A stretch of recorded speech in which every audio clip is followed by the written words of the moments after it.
linear number. So the linear number pattern is where you have a constant first difference. So you just add and subtract the same number every time. The first one was a bit different from the examples that we did because the difference is negative. So just see how that changes things. So your D value over here is -1. Now guys, here you have to, I think I did mention it the other day, you have to put brackets around this. Because if you don't, it's going to say this. You're going to say 39 plus n minus 1 minus 5. Right? You see that this actually has a constant. So now this is saying we must subtract 5 from this whole thing. We actually, according to the formula, you have to multiply the difference by the bracket. Okay, so in matric final dealer, they take a mark off if this D value is not a bracket. If it's a positive value, it doesn't really matter because it's just next to it, so you're going to multiply it in anyway, but if it's a negative value, it will change the meaning of that whole equation. I have to put it in brackets there. Let me just erase that. But yeah, then the rest was basically what the capital plus, yes. Plus 44, yes, that's perfect. We can write exactly around that mark.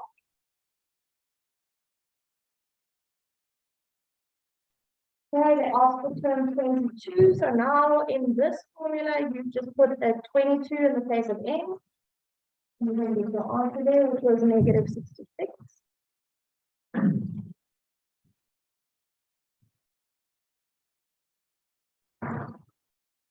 And then 1.4, the last question, they asked you which term is equal to -251. So then you're going to take this formula that you got, you're going to make it equal to -251. Right, so you can see there we have our 44 minus 5 equal to our -251. That's what you always are going to have to do when they ask you which term is the specific value. Alright, you always take the formula to get, make it equal to that number. Even when we're going to do quadratic numbers patterns tomorrow, you always do the same thing. The formula equal to the term that they've given you, and then you have to solve for n. So here, this positive 44, when you move it over, it's going to become -44. Okay, so just make sure that you say -251 minus 44, and then you have to divide by -5. So guys, if for n you're getting a decimal, a fraction, a decimal, or a negative number, then you know that something went wrong. Okay, so maybe if you add 44, so let's see what you would have gotten if you did that. So if you had -5n equal to, let's see, I suppose I should do that in my head, but I'm lazy now. So if you, instead of subtracting 44, if you added 44, you would get -207. Right, so then to get n, you would have to divide that by 5. But does 5 actually go into 207? No, hey, then you would get 41,4. Now guys, that is invalid. N is a term number. Alright, you can actually only have whole numbers for your term number because you're talking about numbers in a number package. So term 41,4, that's not a thing, right? You're going to have a term 41 and a term 42. So as soon as you see this, you need to know, oh, something's wrong. Okay, your n value can never be a fraction, a decimal, or a different number. So maybe we should add that some way. So that's just a way of actually picking up that you have made a mistake. Right, so n cannot be negative or a fraction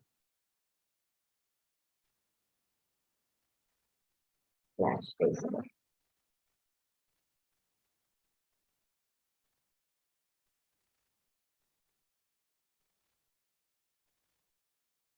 When you solve the n is always going to hold on. That's the way of doing it.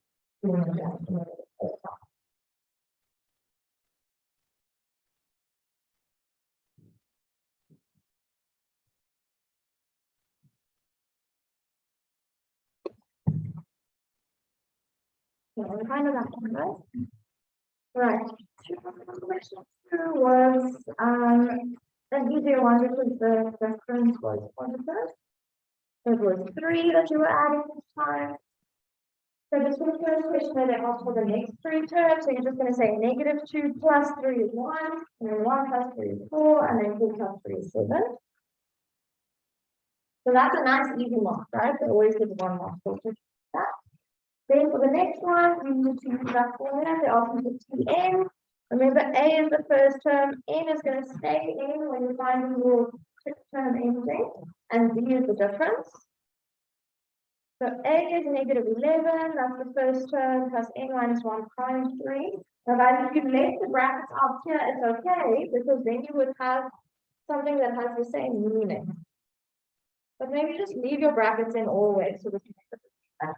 But if you're looking at this, it's just a 3 next to the bracket. It's not being separated into separate terms. So you can just multiply the 3 in there. So this would be okay. But I think rather just always put brackets around the difference. Okay, whether it's positive or negative, that way you will never get it wrong.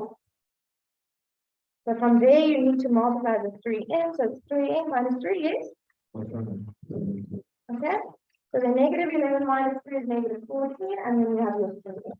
You could have written it the other way around as well. You can say -14 plus 3n. Doesn't matter. Oh, there should be a 2/8. Yes, thank you. I'll fix that now.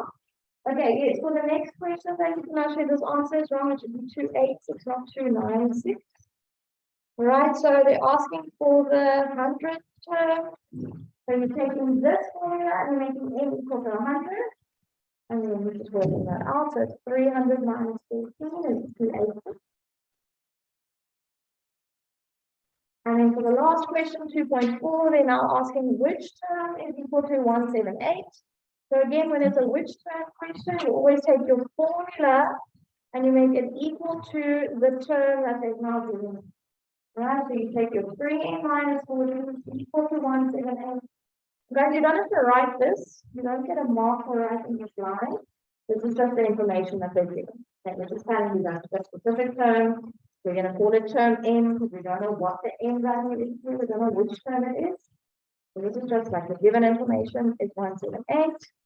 From here, you're going to add 14 to that side. All right, so 178 plus 14 is where that 192 came from.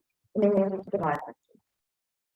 And guys, I forgot to say in the previous one, in 1.4, if I could give an example, just end your question or your answer rather off by saying, therefore, term 64 is 170.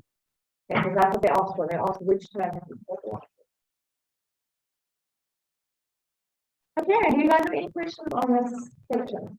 These are basically the types of questions that they can ask you on this. We're still going to do quadratic number patterns, and then they sometimes mix the two together. So they can mix a linear pattern and a quadratic pattern together, but we won't do examples like that. But yeah, just for linear patterns, it's quite straightforward. You feel like a forward practice question. All right. Well, guys, you can use the rest of this hour now, so that is 15 minutes to work on your group sheets.